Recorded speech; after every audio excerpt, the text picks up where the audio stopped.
Hi learners, in this video I'm going to talk about the importance of HRM. Okay, it's basically the importance of HR activities in an organization can be bifurcated into four areas. One is the importance of HR activities at the corporate level, then importance of HR activities at the professional level, then at the importance of HR activities at the social level, and lastly the importance of activities at the national level. So let's look at the importance of HR activities at the corporate level. Now, at the organizational level, okay, the HR department in any organization helps in recruitment and retention of the workforce.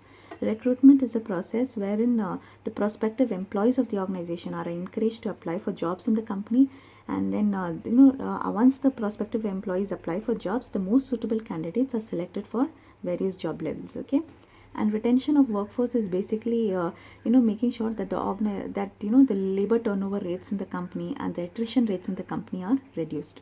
Now the word attrition means the number of employees leaving the organization. So any organization should always focus on making sure that the attrition levels are less and there is more workforce being retained in the organization.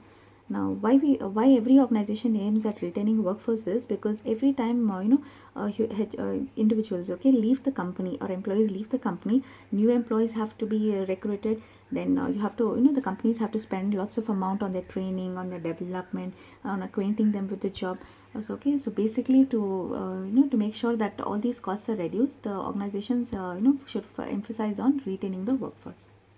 The next importance of HR department is basically it helps in the development of employees. Okay, so development of employees here basically means enhancing the skills of the employees by giving them training and encouraging the right attitude among the employees by performance appraisals and all that. Next, the HR department helps in the optimum utilization of available human resources by making sure the right employees are placed on the right kind of jobs. Then the HR department also helps in development of competent and dedicated workforce. Competent is making sure that the workforce has all the necessary traits and requirements in order to achieve the goals of the organization. So in order to develop a competent workforce, the HR department gives them appropriate training, and in order to develop, make sure that the workforce is dedicated towards achieving the goals of the organization, the HR department should continuously motivate the employees and by linking the performance of the employees with the benefits which they will draw. Like if the employee performs well, they'll be given more perquisites and fringe benefits and various host of various other benefits. Now let's look at the importance of HRM at professional level. Okay, so at the professional level, the HRM activities helps in providing healthy working environment. Now healthy working environment is a work environment in which the quality of work life is improved. Employees are given are given benefits which will ensure their safety, welfare and well-being. And at the same time, it's an environment where the HR you see every HR basically refers to individual human beings. Okay, and every human being desires that they are respected, they are rewarded for their work, and they are recognized for their work. So the HR department conducts various programs in order to make sure that employees are given the due recognition. Like most of the companies have an annual day, and at the annual day of companies, the companies employees are basically rewarded for their performance. They are by way of giving certificates, by way of giving monetary benefits and all that. Okay, so that is so by conducting all these activities, the HRM helps in maintaining healthy working environment. Next is at the professional level. Okay, HR department provides opportunities for personal development. Personal development here means individual development of the employees. Okay, so basically how does this HR department do this? By doing career planning for the employees. So career planning is basically a technique where the succession of an employee from one level to another is planned. Okay, so basically even employees, if they want to pursue higher studies in companies, nowadays companies are giving them flexible work options and also funding their higher educations. Okay, so by doing all these activities, the HR departments are providing opportunities for personal development. Next is helps in team building. See, most of the time we have MNCs working in various countries. MNCs are multinational corporations, and MNCs generally have projects taken from third parties. So whenever any project comes to an MNC, they design teams to carry out the project for the implementation of the project.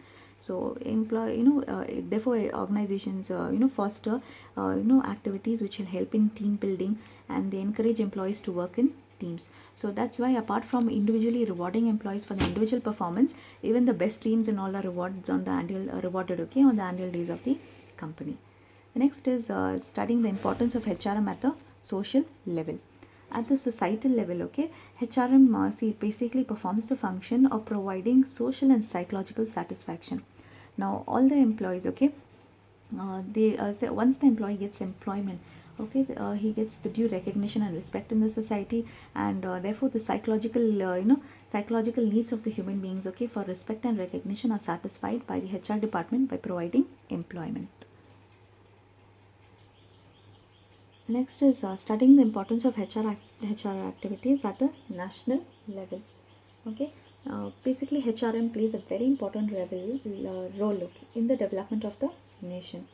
The efficient and committed human resources leads to effective exploitation of the nation's natural, physical, and financial resources. Therefore, it is of utmost importance that the HR designs activities which will help in efficient utilization of human resources, because only if human resources are efficiently utilized, then the other resources of the nation can be utilized efficiently. Because if the human resource does not perform in an optimum way in an organization, the organizations cannot be achieving profits, and the financial resources will be misused. So basically, to ensure that all the resources of the organization, okay, are utilized, that is machines, material, and money, first the organization should focus on making sure in the effective utilization of manpower. Next we have is the HR activities helps in solving the problem of unemployment and underemployment. Unemployment is a scenario where people do not have jobs, and underemployment is a scenario where people are working in jobs which are less than their capability. Like people who've done MBA in finance, working as clerks and all, then that is called as an underemployment, okay? Or people who are educated, highly educated with a master's degree and working as auto rickshaw drivers and all, then that is called as underemployment. So basically, HR activities should focus on maintaining a right match between the individual's capabilities and the job grades. The HR departments, okay, focus or rather help an organization in achieving its organizational goals and increasing the organization's profit. So when the organization's profits are increased, it leads to increase in the gross domestic product of a country. When there is increase in gross domestic product, there will be increase in national income in the country, and that is the income. National income basically refers to the income which is earned by an individual, income which is earned by the by the country, and it is based on the number of products manufactured in a year and the number of services rendered in a particular year, and ultimately GDP and national income lead to economic development of the country. Okay, so gross domestic product refers to the number of products manufactured and the number of and the amount of services rendered in a country in a particular year. So when there is increase in gross domestic product, it leads to increase in national income. National income refers to the income which is earned by a country by selling its products and rendering services, and ultimately all this leads to economic development of a country.